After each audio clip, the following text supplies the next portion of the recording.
Jumpa lagi di channel Revolusi Indonesia. Indah sekali. Indonesia indah. Cocok ya. Oke, hari ini saya agak lumayan terenyuh dengan ikhtiar para bangsawan kita, pemerintah kita, melihat yang ada di YouTube lagi, medsos, itu berita-berita itu yang ada tulisan bahwa pemerintah telah menggelontorkan 300 triliun rupiah untuk menstabilkan nilai mata uang. Selama tahun ini 300 triliun ya. Yang terjadi apa? Kita lihat faktanya. Ini sudah hampir mencapai 17.000 rupiah per dolar. Tadi pagi saya lihat 16.550 rupiah per dolar. Yang sebelum-sebelumnya, tahun-tahun sebelum itu 13, 14. Berarti gelontoran 300 triliun itu bukan sekedar berguna menguatkan, tetapi justru sama sekali tak berperan apa, karena dia malah lebih parah dari tahun-tahun sebelum. Atau mungkin ketika itu tidak digelontorkan, mungkin sudah 20.000 atau 18 atau berapa saja. Ini jadi kita sebagai rakyat biasa, orang awam ini, ya ikut juga ketar-ketir, takut juga. Gimana masa depan bangsa kita ini kalau semua ikhtiar pemerintah? Karena saya lihat yang membuat ikhtiar itu ya semua negeri ini. Itu yang menggelontorkan siapa? Pak Peri Warjio, itu Gubernur Bank Indonesia. Saya lihat juga Jokowi, itu juga bagaimana dia beri arahan-arahan untuk mendorong semua supply apa untuk dikerahkan, dimobilisasi. Tapi kenyataannya ikhtiar presiden sekalipun tidak cukup kuat untuk bisa membuat nilai rupiah itu lebih baik atau stabil atau bisa mau mendekati ke arah setara dengan dolar. Inilah salah satu fakta dan kenyataan kenapa begitu tak berdayanya nilai rupiah kita dengan mata uang asing seperti dolar. Nah, kalau yang saya lihat di buku Revolusi Spiritual, di buku Hati Nurani, di buku Rahasia Negara, di cover buku belakang Rahasia Negara itu saya menulis bahwa 1 rupiah bisa justru berbanding terbalik dengan dolar, itu 10 dolar 1 rupiah bisa dilakukan. Apakah itu overconfidence? Tentu kalau kita mengikuti pola pikir yang kita miliki sekarang itu mustahil. Itu overconfidence. Kenapa? Iyalah, kita di negeri ini, hidup di Indonesia ini, itu pola pikir, cara pandang semua kehidupan ini kan dari ilmunya yang dari barat, dari Amerika sana. Ibaratkan ada sebuah pertandingan di mana yang satu itu ilmunya dia peroleh dari musuhnya.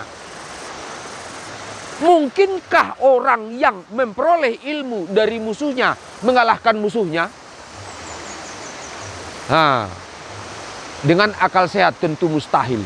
Inilah yang dilakukan oleh bangsa kita sekarang, oleh presiden kita, oleh menteri-menteri kita, oleh gubernur bank kita. Dia mau menyaingi, mau mengalahkan dolar.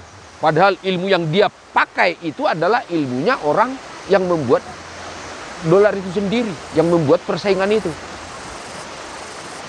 Nah, dari fakta-fakta seperti ini sebenarnya ada banyak pemahaman, ada banyak paradigma, ada banyak cara pandang. Itu ada satu istilah, out of the box, atau keluar dari kotak. Gunakan cara pandang yang berbeda. Menurut saya, dalam sebuah pertandingan yang sehat, atau kalau menurut strategi ilmu Cina, itu kan ada namanya Sun Tzu. Sun Tzu itu berarti strategi perang di mana kuncinya hanya satu: kenali musuh, kenali diri, kenali musuh. Berarti kita tidak mengenal musuh, tidak mengenal diri mungkin, tapi kita bertanding, ya babak belur lah. Nah, bagaimana sekarang kita bisa mengalahkan rupiah? Ya tentu dengan satu kata, revolusi. Artinya revolusi itu bagaimana kalau kita mau mengalahkan ilmunya Amerika, kita kenali ilmu mereka, kita kuasai ilmu mereka dulu, baru kita cari kelemahannya di mana. Itulah yang ada di buku Revolusi Spiritual, buku Rahasia Iman, buku Hati Nurani, dan buku Rahasia Negara. Di situ adalah bagaimana ditemukan semua kelemahan-kelemahan ilmu yang berada atau yang datang dari negara-negara barat, dari Amerika. Nah, dengan ditemukannya kelemahannya, tentu kita mau mengalahkan mereka, ya mudahlah. Sudah saya tulis, 1 rupiah 10 dolar. Kalau misalkan kelemahan-kelemahan itu diketahui oleh Gubernur BI, diketahui oleh Pak Jokowi, diketahui oleh para menteri, diketahui oleh petinggi-petinggi negara, dalam sekejap, mungkin tidak usah hitung 2 tahun. Di tahun pertama, nilai dolar itu langsung bisa perlahan-lahan menurun, dan rupiah naik, dan akhirnya setara. Bahkan beberapa saat kemudian 1 rupiah 10 dolar bisa terjadi. Tapi kalau caranya saya beber di sini kan tidak baik, tidak sopan. Namanya juga rahasia negara. Nah, ini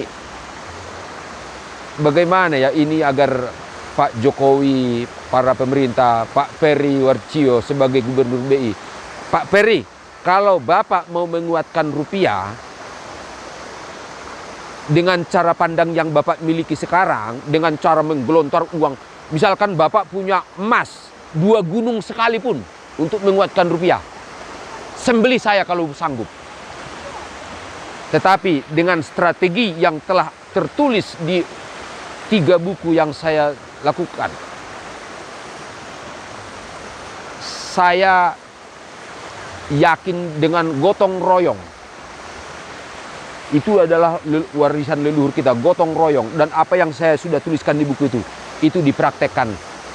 Pak Peri, mustahil tidak terwujud. Rupiah lebih kuat dari dolar. Tidak perlu tunggu 5 tahun. 1 tahun pertama kita akan buktikan itu terjadi. Saya Juan Siregar, yang orang bilang si manusia Al-Quran.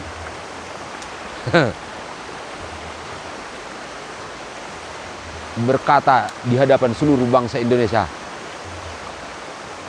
bisa mempertanggungjawabkan bahwa 1 rupiah 10 dolar bisa kita wujudkan. Semoga kita bisa bertemu untuk membicarakan ini secara dewasa, secara kenegaraan. Semoga segera kita bertemu, Pak Jokowi, Pak Wirjo, Pak Peri Warjio. Assalamualaikum warahmatullahi wabarakatuh.